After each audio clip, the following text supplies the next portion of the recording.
The brittle quiet of the December marina thickened the moment investigators pried open the stolen purse recovered from the mangroves, revealing a single silver house key wrapped in damp tissue, its ridged surface carrying the kind of silent weight that forces seasoned detectives to breathe differently and acknowledge that something long hidden is finally surfacing.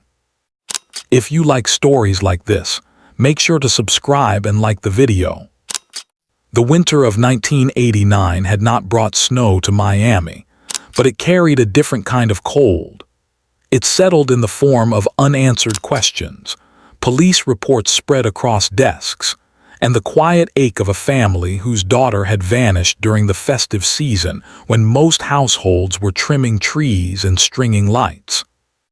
The disappearance of 22-year-old college student and part-time retail worker Emily Rourke had slipped into local conversation just after Thanksgiving, becoming a story that moved from neighborhood concern to regional headline within a matter of days.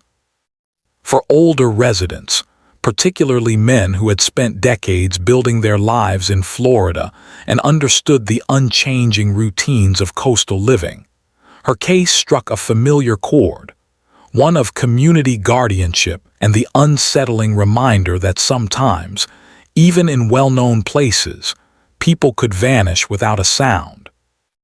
Emily had last been seen leaving the Bayside Market area on a cool late November evening, her bag slung over her shoulder, her step quick, as she told a coworker she hoped to catch a bus before the holiday traffic thickened. She lived in a modest Coral Way apartment complex known for its older residents, retirees who decorated their balconies with modest wreaths and small light strings each December. When she didn't show up for her shift 2 days later, supervisors assumed she had extended her Thanksgiving weekend travel plans. But when Monday arrived and she remained absent, her family filed the missing person report that began a months-long investigation overshadowed by the holiday season's contrast of cheer and dread. Detectives traced her final transactional footprint through bank logs and store surveillance. She had made a small purchase at a holiday pop-up stall, then walked toward the bus stop near Biscayne Boulevard. But camera quality in 1989 was poor, and the angles left gaps that investigators struggled to fill. Witness accounts were inconsistent, and without immediate signs of struggle, the case risked slipping into the category of unresolved disappearances that haunted police archives. Through December, the Rourke family continued placing flyers across Miami, torn edges softening in the humidity, ink smudging as wreaths and tinsel appeared around them. Local papers ran short updates, sprinkled among articles about Christmas parades, boat lighting festivals, and the coming New Year celebrations. The contrast left an indelible emotional mark on readers, especially older men familiar with the rhythm of community tragedies that unsettled the otherwise steady pace of Miami living. Emily's father, a retired mechanic who had spent decades working along industrial corridors near the river, made daily visits to police headquarters carrying a notebook of scribbled observations, hoping any detail might break the silence. For nearly a month, investigators worked with limited leads until a minor car break-in downtown yielded a stolen purse discarded in the mangrove south of the Rickenbacker Causeway. A pair of teenagers searching for fishing lures had found it snagged against a root cluster. The purse itself did not belong to Emily. However, among its contents was a small silver key sealed inside tissue paper, an item entirely out of place in what had otherwise been a hurried theft. When police processed the purse, they discovered that several unrelated stolen items were inside, suggesting the thief had used the bag as temporary storage. But the key, oddly protected against moisture, did not fit the pattern of the other objects. This anomaly pushed detectives to test it against various missing person case materials, including the inventory submitted by the Rourke family. Within days, It was determined that the key was consistent with the type used for the Coral Way apartment complex, where Emily lived. Investigators proceeded cautiously. The key was photographed, dusted, and placed under magnification.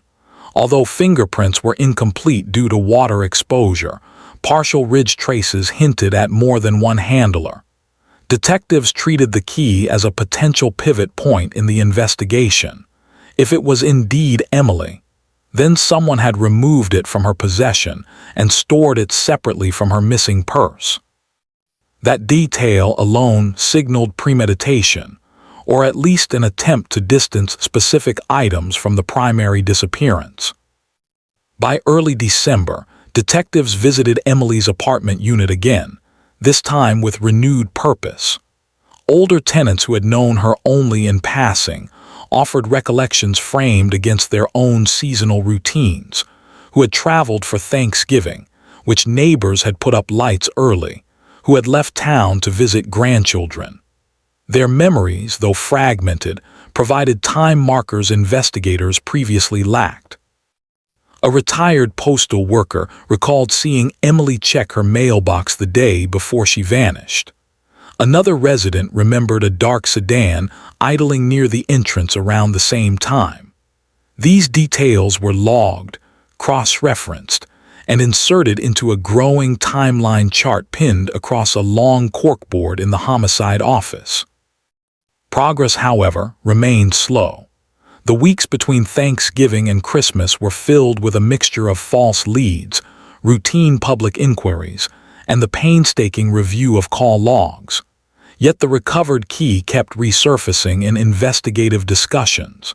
Detectives believed that whoever had stored it separately had feared its connection to a specific place, her apartment, and perhaps to an event that had occurred there or nearby.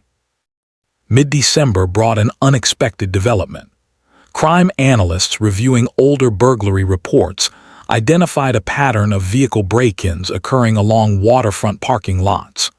The stolen purse discovered in the mangroves matched one of these incidents. That meant the thief who had discarded it could be located or at least traced through associated reports. Detectives canvassed the area, speaking with individuals known to commit opportunistic crimes near tourist sites. Among them was a man frequently seen sleeping near the marina whose record included petty theft and trespassing. He denied involvement, but surveillance logs placed him near the scene on multiple nights. His fingerprint partially matched one from inside the purse, confirming that he had handled it at some point.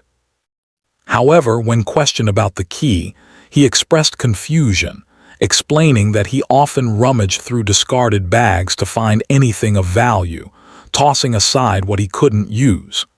If he had kept the purse temporarily, it didn't mean he originated the collection of items found inside. Detectives considered this plausible. The transient nature of such thefts meant items could move between various hands quickly. The key remained the singular piece that could not be explained away by random theft. Its tissue wrapping indicated care. Its separation from her purse suggested intentional withholding. Its placement inside a stolen bag pointed to an attempt to hide it in plain sight. With Christmas approaching, investigators continued their search along the causeway areas, paying attention to freshly disturbed ground, discarded belongings, and any object that seemed out of place. Water levels had risen due to seasonal tides, complicating searches, and foliage along the mangroves thickened with winter growth. Yet the marina and surrounding coastal stretches held a quiet familiarity for older Miami residents who had spent decades watching the shoreline shift with weather patterns. The detectives who grew up in the area carried that instinct with them, knowing when land or water looked subtly rearranged. On December 21st, during a low-tide morning, investigators found a faint indentation in the mud near a cluster of mangrove roots. It wasn't deep, nor did it resemble the typical disturbed patches caused by wildlife or drifting debris. Instead, it looked like something small had been pressed into the ground and later removed. Close inspection revealed a faint imprint resembling the top of a house key. This discovery sent a quiet ripple through the team. If the key had indeed been pressed into this location, it suggested the object had been staged or stored temporarily before being moved. The surrounding mud bore shallow scuff marks consistent with someone kneeling. This revelation brought investigators back to the stolen purse timeline.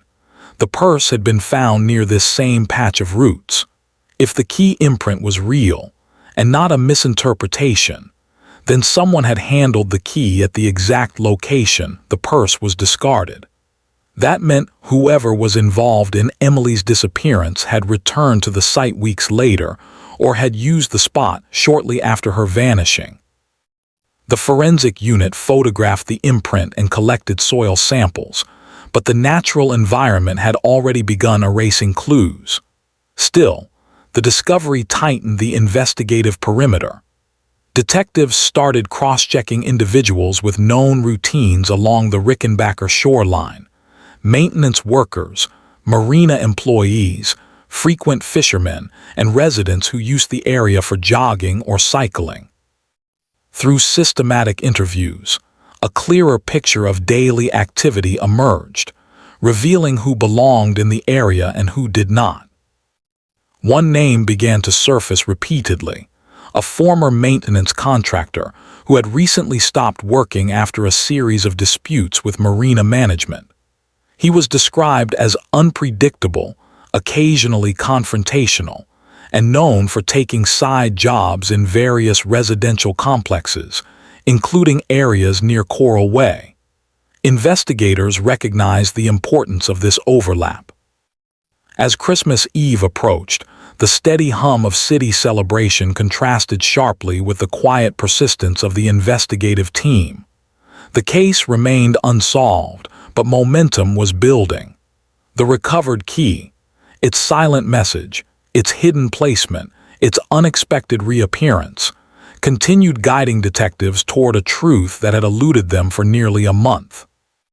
The days following Christmas in Miami carried an unusual stillness, as if the city itself paused between the closing of one year and the opening of another. Families gathered for late-season meals, retirees sat along sidewalks basking in mild winter light, and stores shifted their displays from holiday garland to New Year sale banners. Within police headquarters, however, there was no pause. The maintenance contractor whose name had risen through quiet repetition, Harold Deacon, became the focus of renewed scrutiny. He was a man in his late 40s, known throughout certain pockets of Miami for taking short-term jobs that often ended abruptly.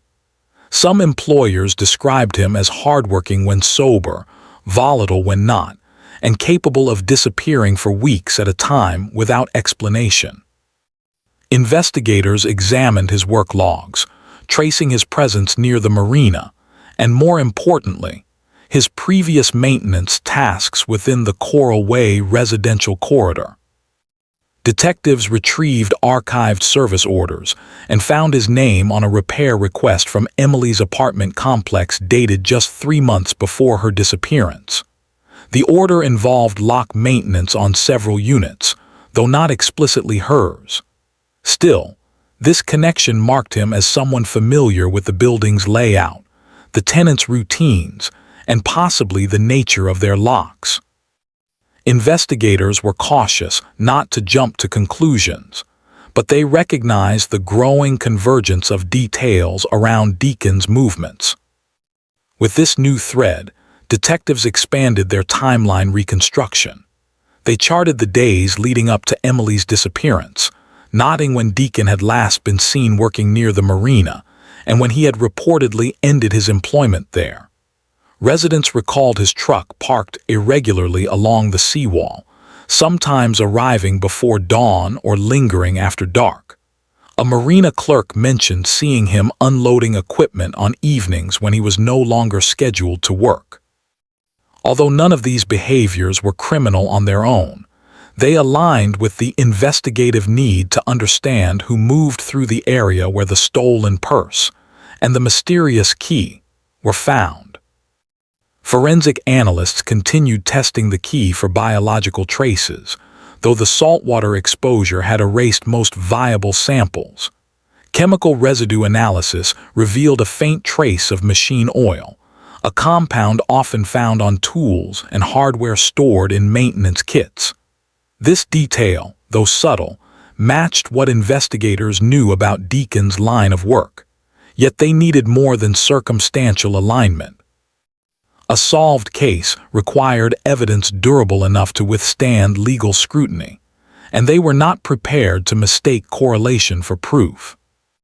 As New Year's approached, detectives revisited the Rourke family, preparing them for the shift in investigative direction. They explained that new information had surfaced linking their daughter's residential complex to an individual who had worked nearby. Christmas lights still blinked faintly in the family's home, creating an atmosphere of calm that contrasted sharply with the grinding emotional toll the past month had taken on them. Investigators took careful notes as the family added small details about maintenance requests Emily had mentioned during the fall, none significant on their own, but collectively establishing her familiarity with building staff, including names she may have seen on service postings. Meanwhile, another line of inquiry emerged. Crime analysts reviewing archived footage from various downtown parking areas discovered a pattern they had initially overlooked. A truck consistent with the make and model of Deacon's older pickup appeared multiple times near scenes of petty thefts, including the stolen purse incident that eventually led to the discovery of the key. Although the footage was grainy, the vehicle's distinctive dented rear fender was visible in two different recordings.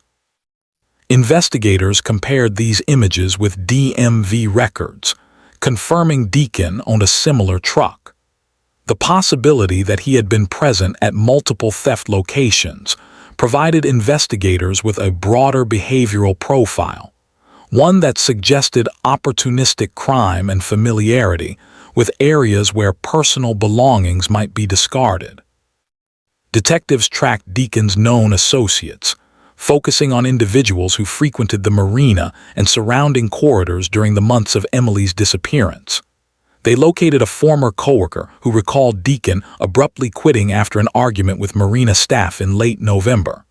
This timing aligned with the window of Emily's disappearance.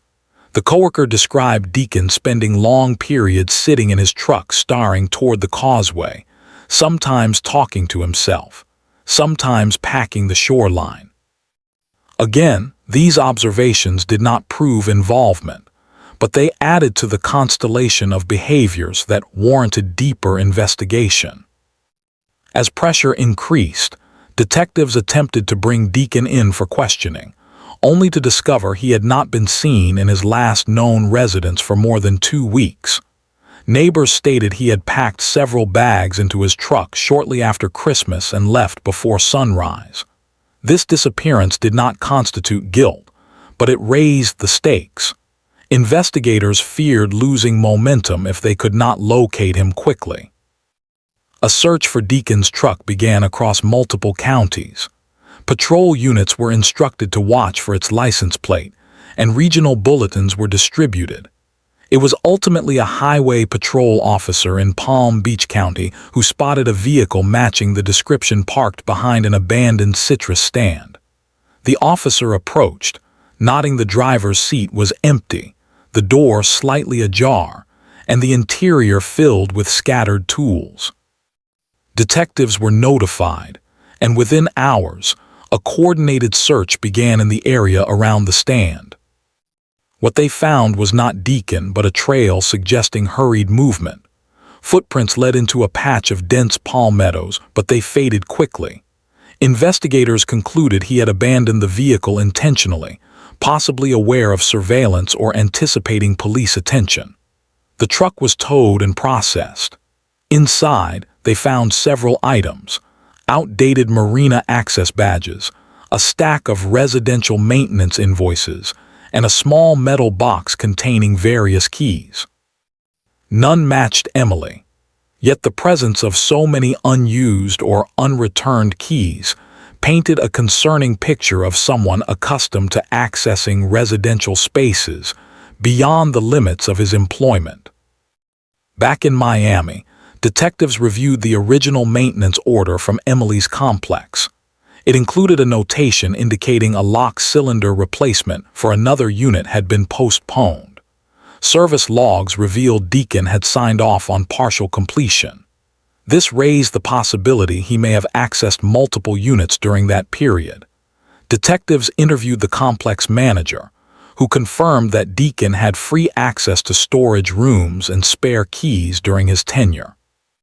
Although this did not directly tie him to Emily's disappearance, it reinforced a working theory that he understood the building well enough to move through it unnoticed. As the investigation deepened, forensic examiners returned with an unexpected development. The impression found in the mangrove mud matched the general size and contour of the recovered key, but with one significant detail. The imprint bore a faint, irregular indentation not present on the key itself. This meant the key had likely been pressed into the mud while still inside its tissue wrapping. Investigators revisited the stolen purse evidence and discovered the tissue paper carried a small fiber consistent with gloves used by marina maintenance staff. When detectives checked supply logs, they found that the type of gloves in question had been issued during Deacon's employment. With each new detail, the investigative circle tightened. Yet the absence of a direct link to Emily herself remained the largest unresolved gap. Detectives expanded their search radius around the causeway, including submerged areas near pilings and deeper water channels. They brought in sonar equipment, divers, and ground-penetrating tools to scan for anomalies in the sediment. The December tides, however, had shifted much of the shoreline, complicating the search. Divers recovered several objects, lost fishing gear, metal scraps, and a wallet belonging to an unrelated case, but nothing that tied definitively to Emily. Still, investigators refused to abandon the narrowing corridor of truth. They began reconstructing Deacon's movements through witness statements, employment logs, and geographic routing. During this reconstruction, they noticed an overlooked pattern.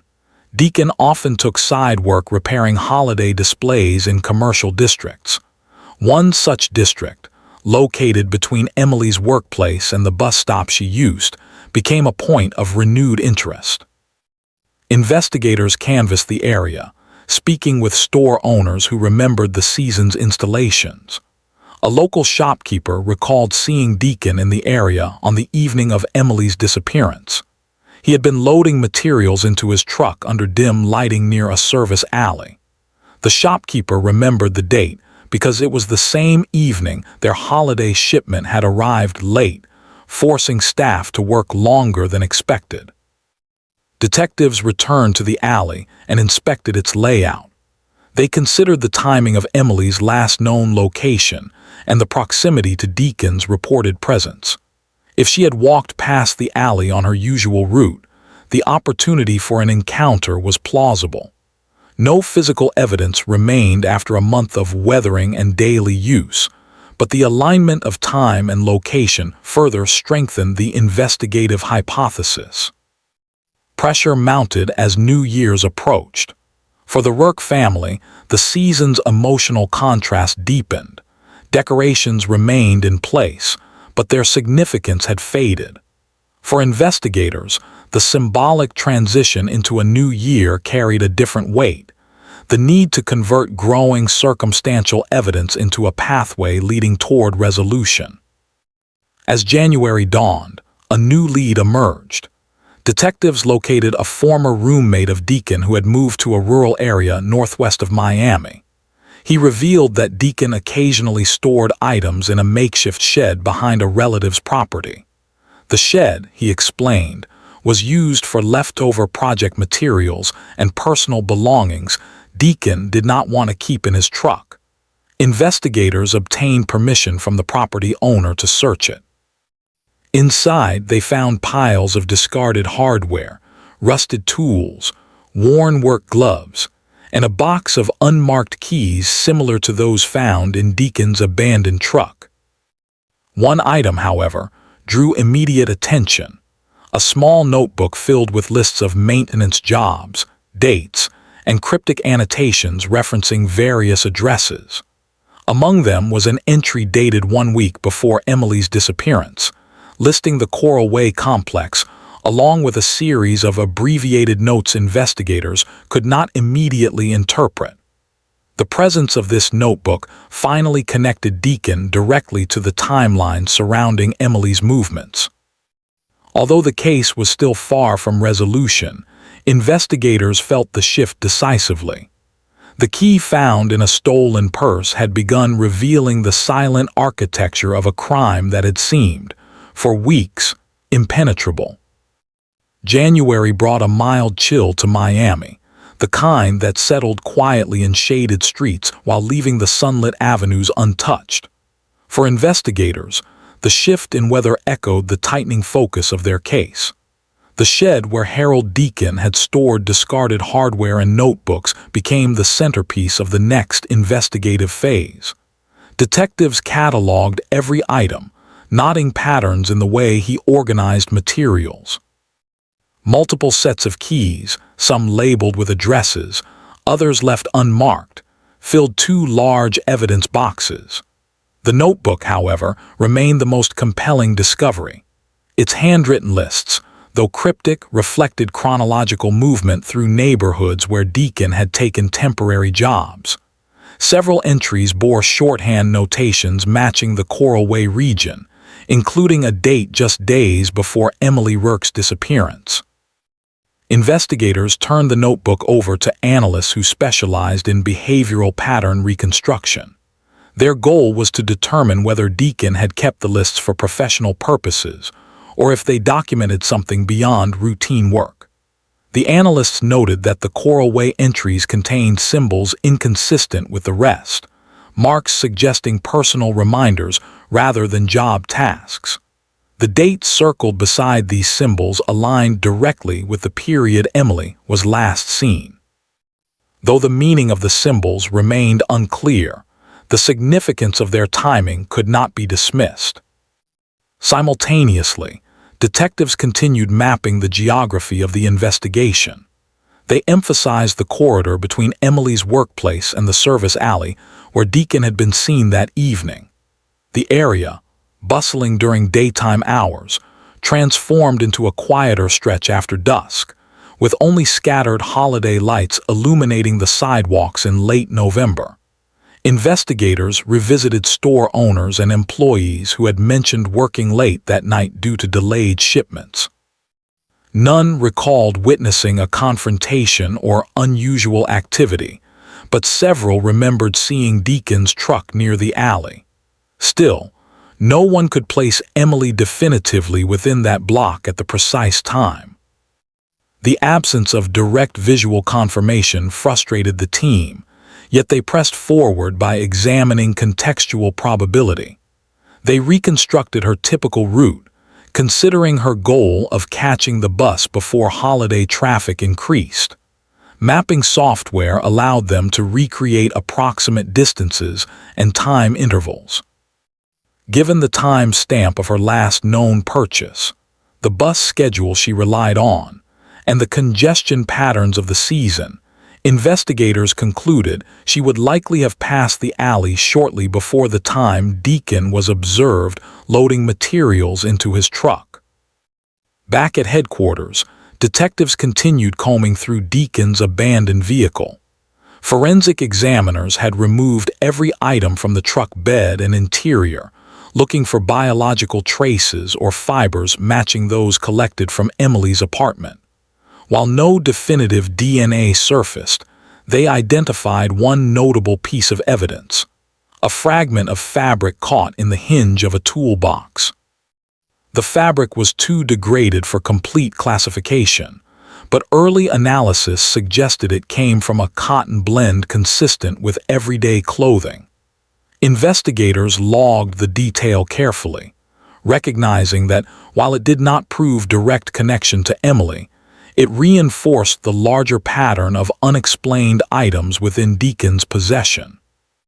Detectives also examined Deacon's employment history, attempting to identify any behavioral shifts around the time of the disappearance.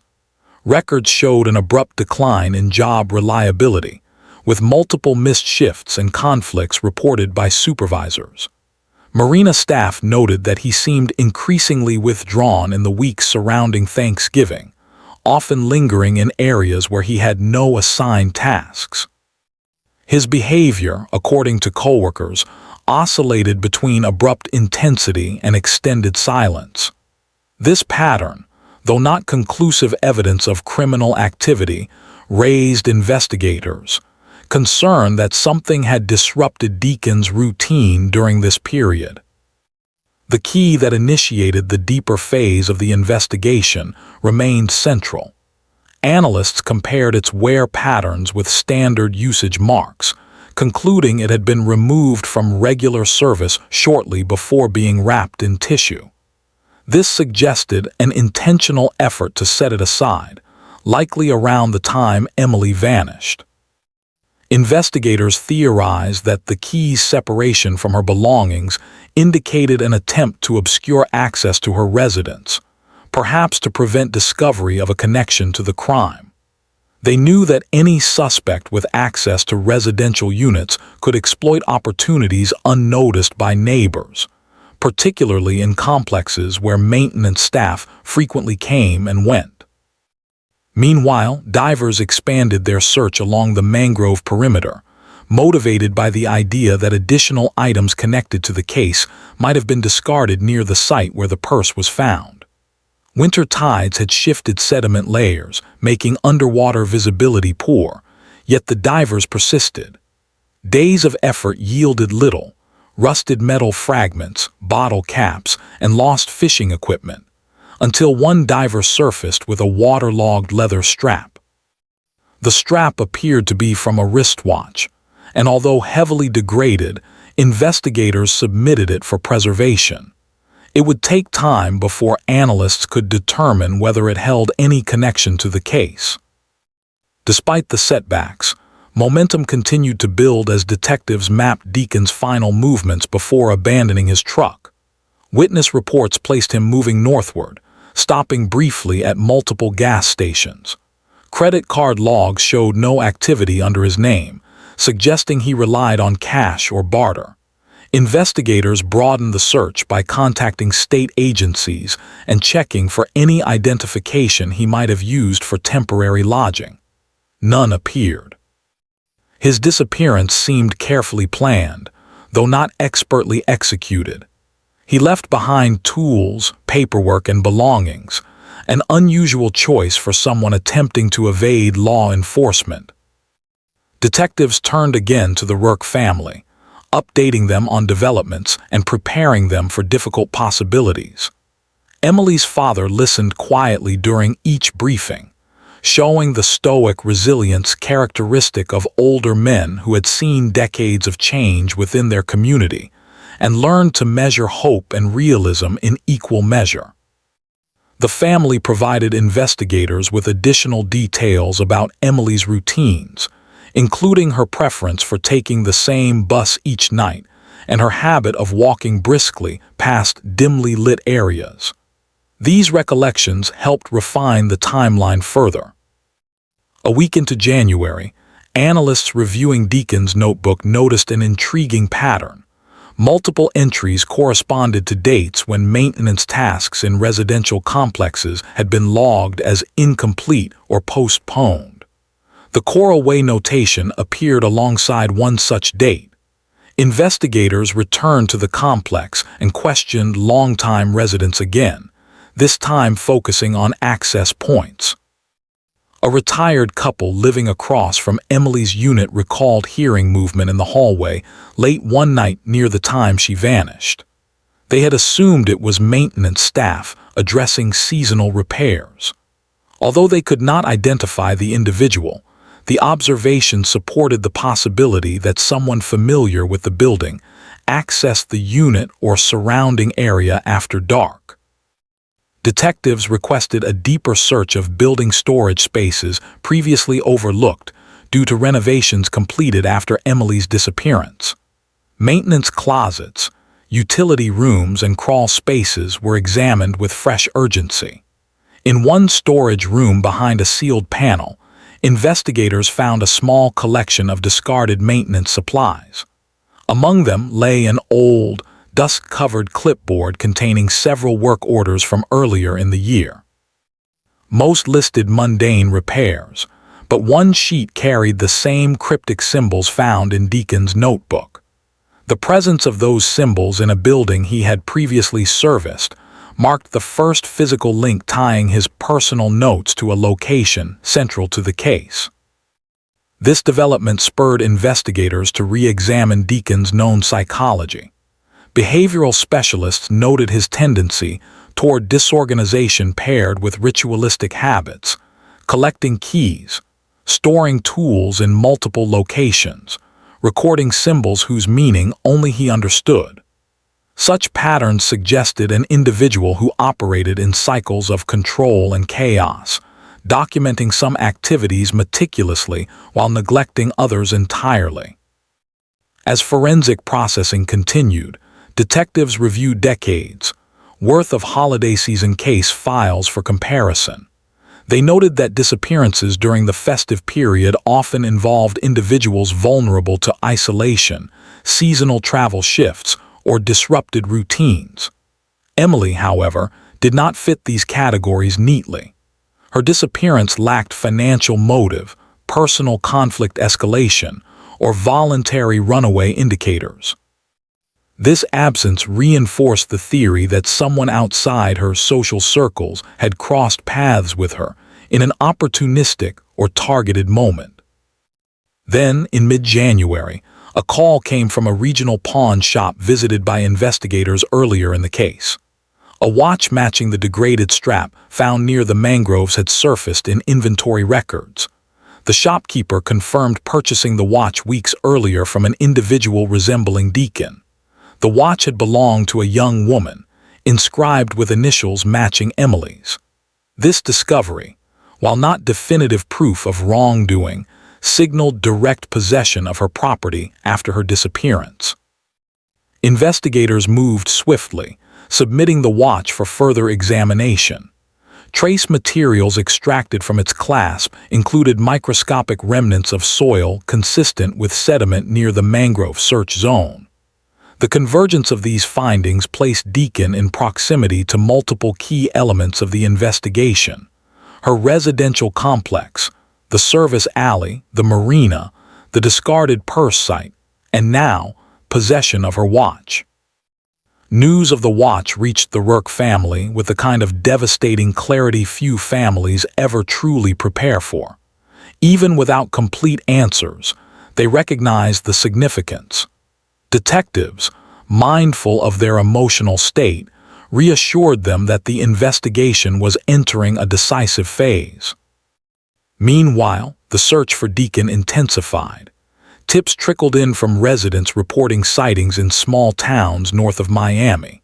One caller described a man matching his description purchasing supplies from a roadside market.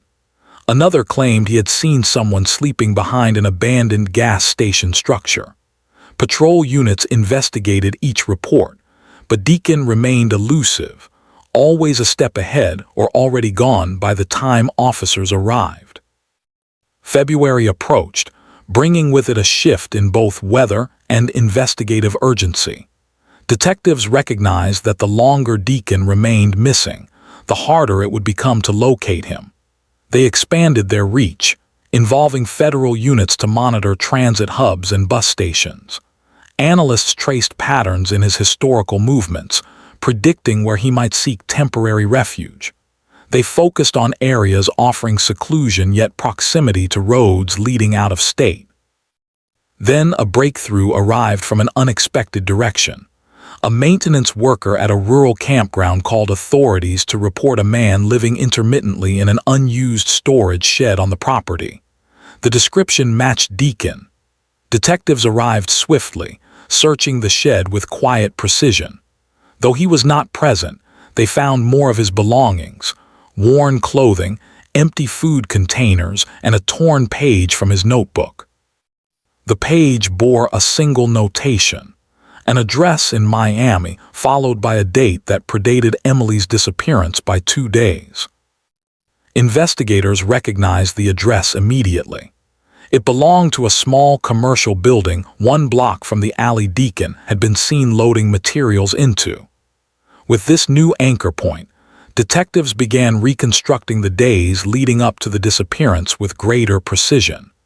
Each step brought them closer to understanding how the key found in a stolen purse had become the fulcrum on which an entire investigation turned. The next phase would demand confronting the final missing pieces, locating Deacon, and uncovering what happened during those critical hours in late November when a young woman walked toward her bus stop and vanished. February settled over Miami with a muted calm, the holiday decorations long removed, and the winter tourist season thinning into its predictable rhythm. Yet inside the homicide division, investigators felt no such calm. The torn notebook page discovered at the rural campground, the page bearing the cryptic notation of a commercial address, and a date preceding Emily Rourke's disappearance, became the catalyst for a final, concentrated push toward resolving a case that had weighed on the city since late November. The address belonged to a low-rise building, once used for seasonal storage, by a cluster of small businesses operating along Biscayne Boulevard. In 1989, many relied on temporary contractors for holiday installation work. Records confirmed that Deacon had been part of one such crew during the month Emily vanished. Detectives arrived at the site accompanied by forensic technicians. The building, partially renovated but still carrying the faint scent of old wood and seasonal merchandise, held multiple units that had seen decades of workers pass through. Investigators focused on the rear service corridor, a narrow lane that emptied onto the same alley where Deacon's truck had been observed. Security lighting remained poor, casting elongated shadows across the concrete and revealing faint discolorations where old pallets once stood.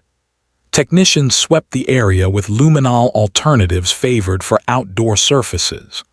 While no definitive biological traces emerged after months of exposure to weather, they noted subtle scuff marks along the side of the building, patterns consistent with struggles or hurried movement.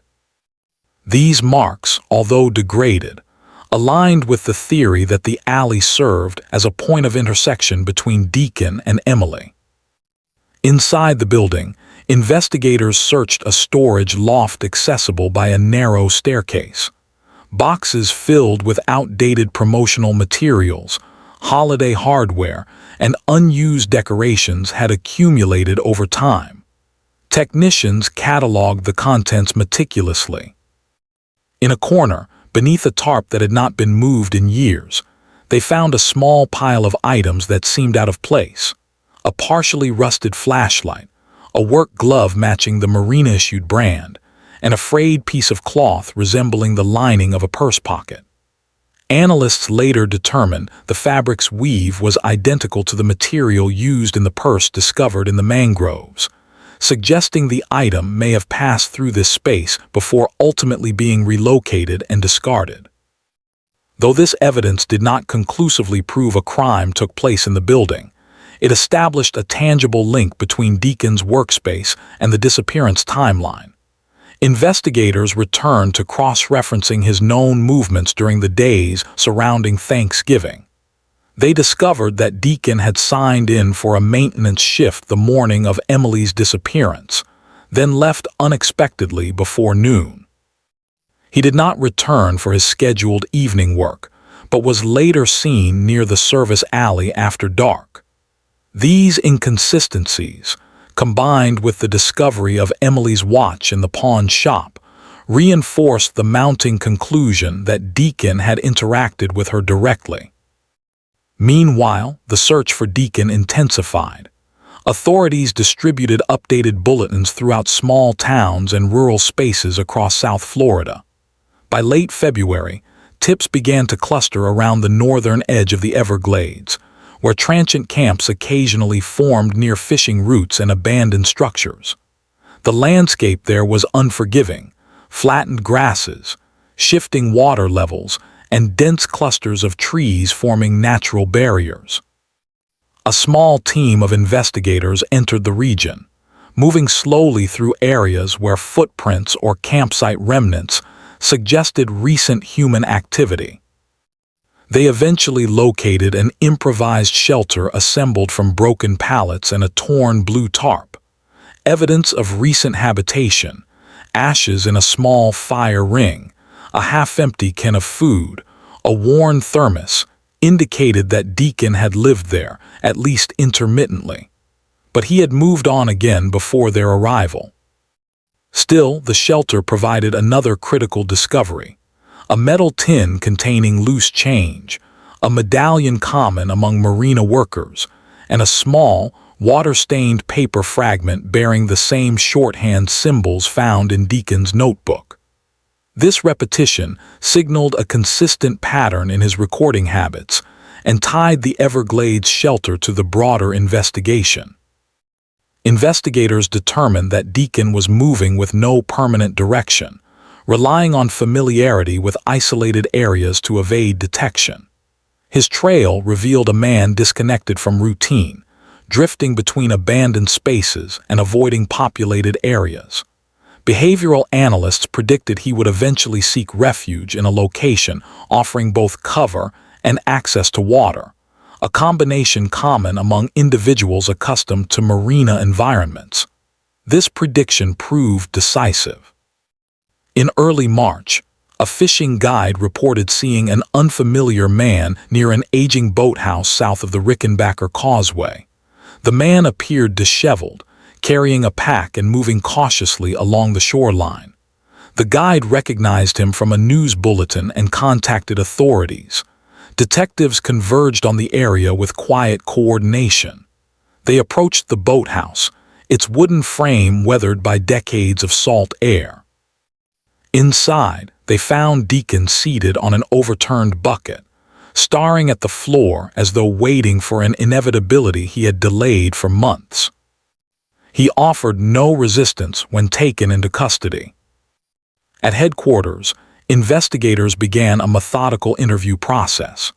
Though he spoke little, Deacon acknowledged being near the alley the night Emily disappeared and admitted possessing her watch, claiming he had found it. His explanations, however, dissolved under the accumulated weight of evidence. The notebook entries, the maintenance keys, the pawn shop transaction, the fabric remnants, and his evasive movements following the discovery of the stolen purse. Detectives presented each point systematically. In time, Deacon's demeanor shifted from flat denial to strained resignation. He provided no full confession, but enough fragmented admissions emerged to fill critical gaps in the timeline. After weeks of piecing together his statements alongside corroborative evidence, investigators reconstructed the most likely chain of events. On the night Emily passed the alley, Deacon had been loading materials into his truck after an unofficial side job. The alley's poor lighting and decreased foot traffic created an unmonitored zone. He recognized her from prior visits to the Coral Way complex. Whether through casual observation or previous maintenance tasks remained uncertain. His approach was opportunistic, grounded in the anonymity afforded by the crowded holiday season and the nighttime environment. Prosecutors later asserted that a confrontation occurred in the alley, leading to Emily's abduction. Following this, Deacon transported her to a location still undetermined, but likely within proximity to the building or the marina. His disposal of her belongings across different sites suggested an improvised attempt to obscure the sequence of events. The key wrapped in tissue, the watch sold hurriedly, the purse abandoned in the mangroves, All of it pointed toward disorganized efforts to distance himself from her disappearance. The recovery of the key ultimately revealed his pattern of scattering items, a careless mistake that drew investigators directly to him. With Deacon in custody, investigators focused on locating Emily.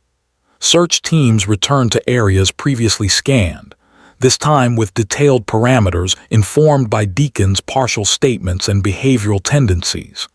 The effort expanded to include cadaver dogs, aerial mapping, and sediment analysis along the shoreline. After several days, a search unit identified disturbed ground within a dense section of mangroves difficult to access without intimate knowledge of the terrain. Soil composition testing indicated it had been altered around the time of her disappearance. Excavation proceeded with deliberate care. Within hours, the remains of a young woman were recovered. Though environmental exposure had degraded much of the surrounding material, personal artifacts confirmed her identity.